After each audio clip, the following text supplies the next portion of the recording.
Prayer is the greatest movement that has really changed the world for better. Every kneeling figure that goes before God and kneels what you expect after that kneeling is power, is revival, is breakthrough, is salvation. Every revival that has ever happened in the world can be traced into by a kneeling figure. Welcome. This is Marketplace Media, an online platform that engages, equips, and encourages believers to say ina uwezekana. If this is your first time being here, we encourage you to hit the subscribe button so that every time when you upload a new video, YouTube will be able to notify you. This is Marketplace Media, and my name is John Kimani. Today's broadcast has been sponsored by Freshworld Computers. Are you looking for a computer, a laptop, live streaming gadget, CCTV installation, computer repair, or professional advice on computers? Now don't look any further. Consult Freshworld Computers. They are located along Tomboya Street in a Dominion House, shop number 10C, and you can reach them on 07220 Freshworld Computers. We've got you. And today I would wish us to continue with the discussion on what we call discussing Nehemiah's prayer life. Now, last week on Tuesday, we discussed on how Nehemiah is a transformational leader. And the big discussion tonight now will be asking, how was Nehemiah a transformational leader? How was it that he was able to change or to be able to rebuild the walls of Jerusalem given a very short time? And we shall be able to discuss a few things that actually made him to become successful. And one of the things based on our introduction is prayer. Nehemiah was actually a very prayerful person. And you see, somebody said that a function of prayer is not to influence God, but rather to change the nature of the one who prays. And the moment when Nehemiah set himself into a mood of prayer, when he began praying, we see, of course, many wonderful things happened in his life. And so our discussion tonight will be able to discuss, we shall be able to ask ourselves, what is it that Nehemiah did in terms of prayer that it made him to become a success story? Please, we ask you that you're going to look, grab your pen and your notebook so that you are going to understand this. Now, somebody said that, and this is very, very important, for us to be able to understand that Nehemiah prayed 5 times. 5 times. Those are the times that Nehemiah prayed. But before that, let's say this very important, that leadership is not about control. Leadership is not about control. Leadership is about influence. When you look at Nehemiah, you see that Nehemiah, much as he is credited as a man of prayer, he was not a priest, but he was just an ordinary man like you and me. He was a layman. He was a leader within the marketplace. And someone can argue that his expertise in the king's court equipped him adequately in the task of rebuilding the walls, as well as restoring the walls of Jerusalem back to dignity. But if you look at it, it seems like the praise of prayer in Nehemiah's life was given that he was somebody within the courtroom that would have made him to miss big time on prayer. But as we said, Nehemiah prayed 5 times. If you look at the many times that he prayed, and I want us to list those times. And we can say that his mission was filled with prayers. He began with prayer, he continued in prayer, and he ended up in prayer. Let's read the 5 times in which Nehemiah prayed. Number 1, when the first time that we see Nehemiah praying was the time when he heard about the news of Jerusalem. When we heard about the sad state of the walls of Jerusalem, after asking his brother, we see him, he prayed. And we can read that. That is Nehemiah chapter 1 verse number 4. Nehemiah chapter 1 verse number 4. This is what we read. Nehemiah, when I had this, now look at this. When I had this, what did I do? This is Nehemiah saying, I sat down. That's number one. Then I cried. Then for several days I mourned. Okay, I went without eating to show my sorrow, and I prayed. When Nehemiah heard the news, this is very important. He sat down. That's the first thing. He cried. Then he mourned. He stayed without eating, just to express his sorrow. But then the most important thing is that he also prayed. And it is very important for us to realize the four things that Nehemiah did. So that is the first time that Nehemiah prayed. The second time is in chapter 2. That's the second time when Nehemiah prayed. That is Nehemiah chapter 2. We find that in verse number 4. Please let us read that so that we can see that's the second time when Nehemiah prayed.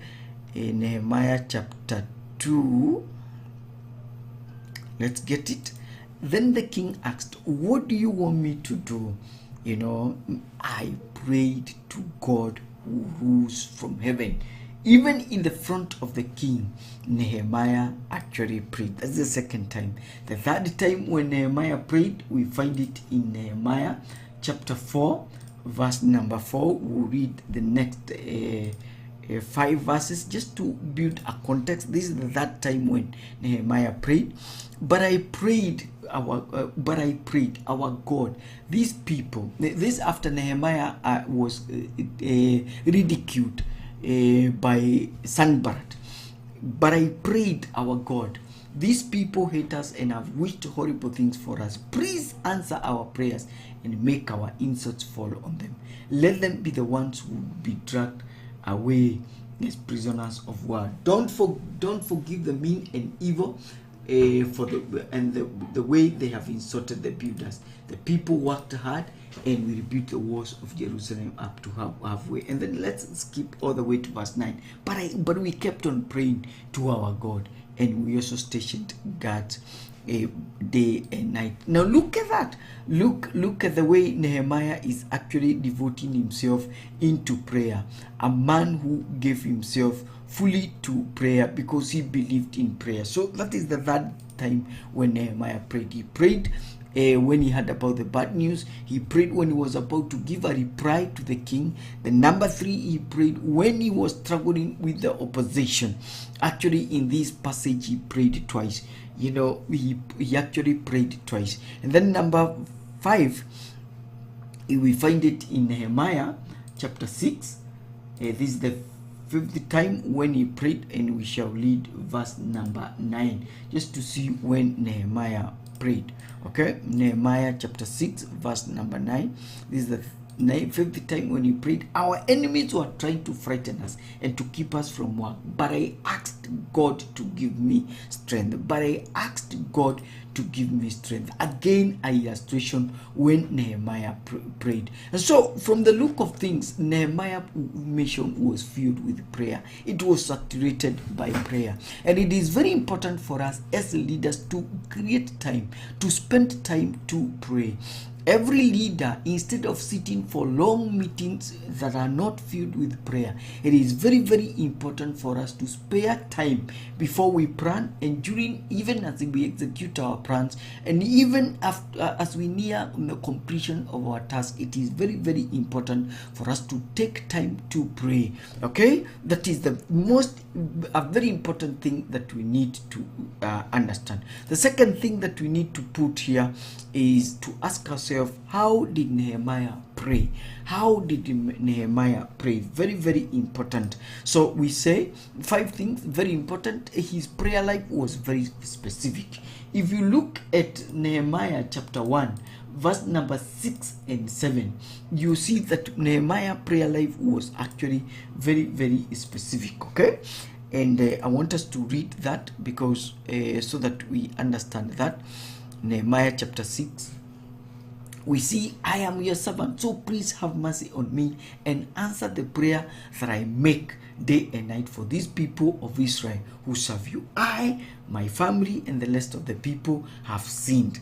look at that kind of very specific. By choosing to disobey you and the laws and the teachings you give me to your servant. Let's skip all the way to verse 11. Please answer my prayer and the prayer of your other servants who gladly honor your name. When I serve the king his wine today, make him be priest with me and have him do what I ask him. Look at that kind of prayer. Very, very specific. And Nehemiah is actually making very specific prayers. Number 2, his prayer life was direct. Not only was it specific, but it was also direct. If you read verse number 4, you see where he directed his prayer life. We see, when I heard this, I sat down and cried, and for several days I mourned. I went without prayer to show my sorrow, and I prayed. There are some versions. Let me see that says. Look at that. It says, I sat down and cried. I was very sad. I fasted and prayed to God of heaven for several days. Which means Nehemiah never directed his prayer to the God of heaven. His trust was on God. And so he focused on him because he knew he would be able to hear him. And then in verse 11, which we've read, his prayer life was very simple. Very simple. He did not engage himself in long prayers with many words, but actually his prayer life was very simple. At times it would be under the breath,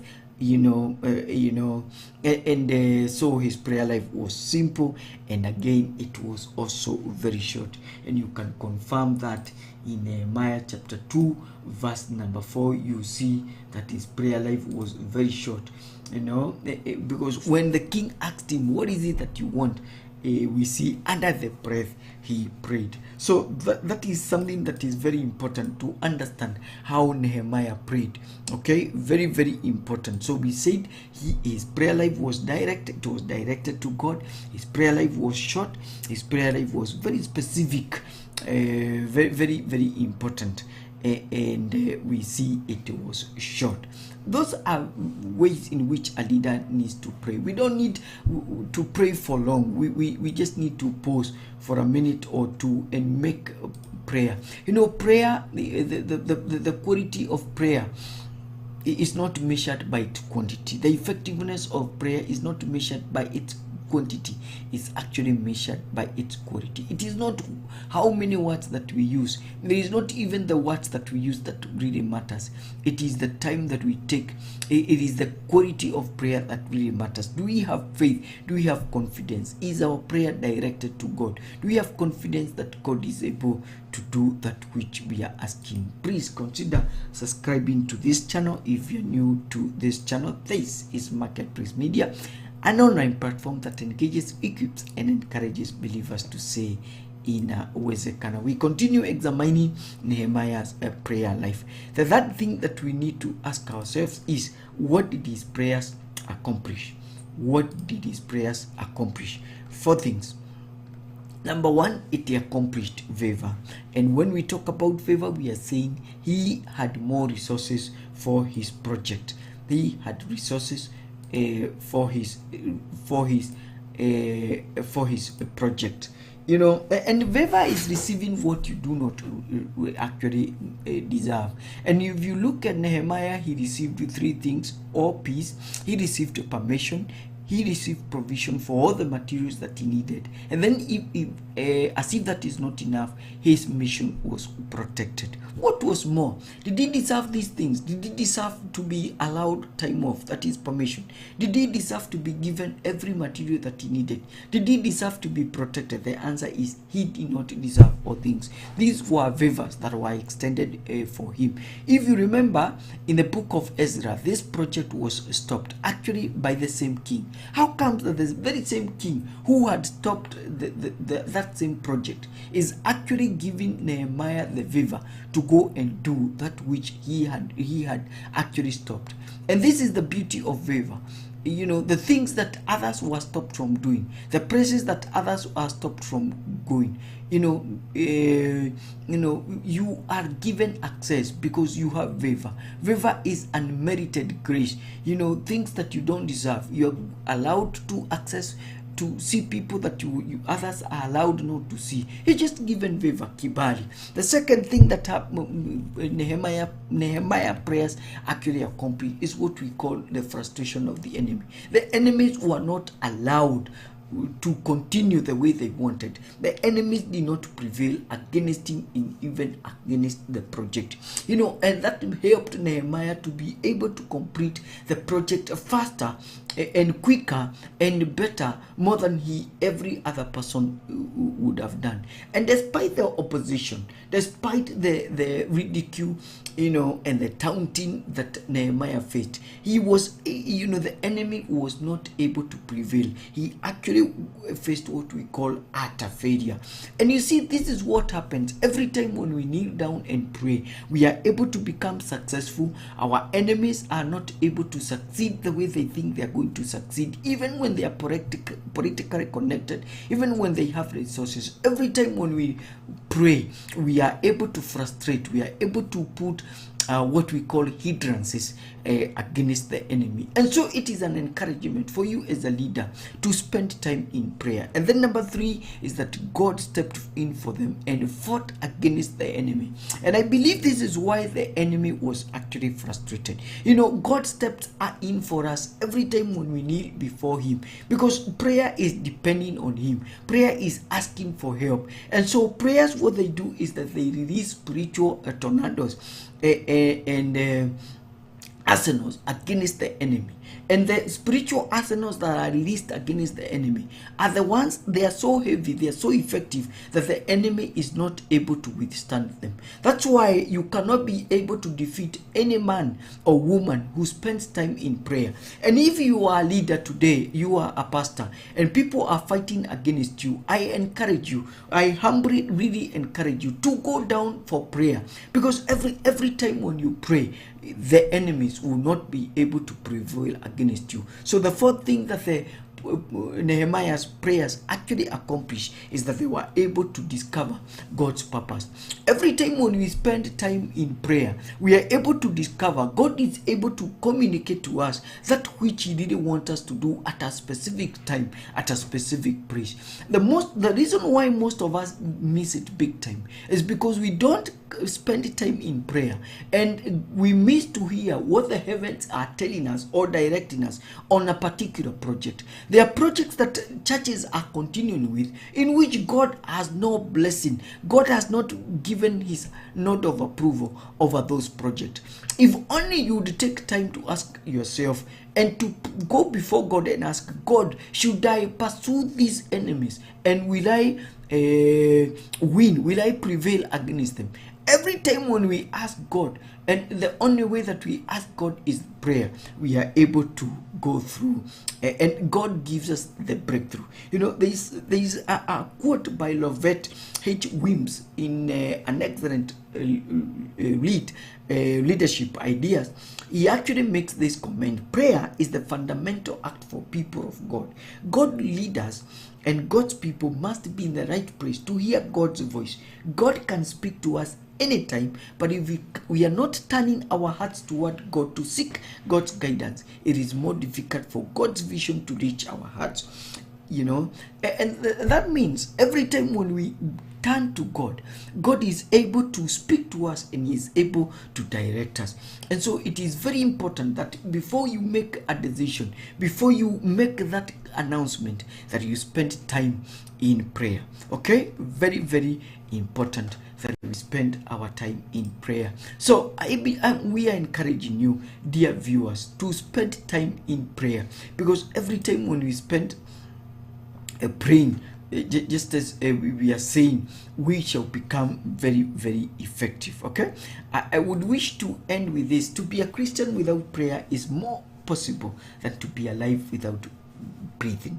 To be a Christian without prayer is no more possible than to be alive without breathing. And so it is very, very important for us to take time and pray, because every time when we don't pray, we are not going to experience revival. Now look at this quote: every great movement of God can be traced to a kneeling figure. Are you looking for revival? Are you looking for breakthrough? Are you looking for, the move of God to move in a big way? This is the advice in which D.L. Light is giving to us. He is saying every great movement of God can be traced to a kneeling figure. And so it is very important, dear leaders, that we spend time in praying. This is Marketplace Media, an online platform that engages, equips, and encourages believers to say, inawezekana. This particular broadcast has been sponsored by Freshword Computers, and we want to thank you for sponsoring this program, and we continue praying for you that you shall attract more customers. If you step into Freshword Computers with when you're looking for a laptop gadget repair, please mention to them that you got this information on Marketplace Media, and I promise you, you're going to get a special discount. Thanks so much for watching. Please consider subscribing to this channel if you've not done that. My name is John Kimani. Remember what you say here, inawezekana. Thanks for watching.